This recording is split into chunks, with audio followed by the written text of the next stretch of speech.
கலவை அருகே ஸ்ரீ கற்பக விநாயகர் ஆலயத்தின் கும்பாபிஷேகம் விழா, ஏராளமான பொதுமக்கள் வழிபாடு.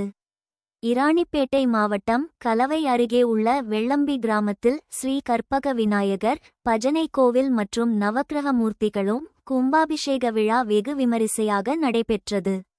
முன்னதாக கோயில் வளாகம் அருகே அமைக்கப்பட்ட யாகசாலையில் பல்வேறு நதிகளில் இருந்து கொண்டு வரப்பட்ட புனித நீரை யாக கலசத்தில் வைத்து வேத பட்டாச்சாரியார்கள் வேத மந்திரங்கள் ஓதி கணபதி ஹோமம், வரலட்சுமி ஹோமம், நவகிரக ஹோமம், சாந்தி ஹோமம் உள்ளிட்ட பல்வேறு பூஜைகள் செய்யப்பட்டு யாகத்தில் வைக்கப்பட்ட கலசத்தை வேத பட்டாச்சாரங்கள் தலைமேல் சுமந்து கொண்டு மங்கள இசை வாத்தியங்கள் முழங்க கோவிலை வலம் வந்தனர்.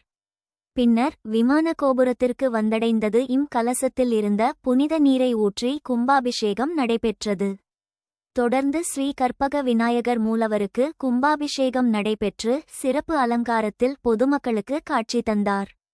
இந்த கும்பாபிஷேக விழாவில் வெள்ளம்பி கிராமத்தை சுற்றியுள்ள கலவைபுதூர், நம்பிதாங்கல், குட்டியும் குளித்த பல்வேறு கிராமங்களை சேர்ந்த பெருமக்கள் கலந்து கொண்டு சாமி தரிசனம் செய்தனர்.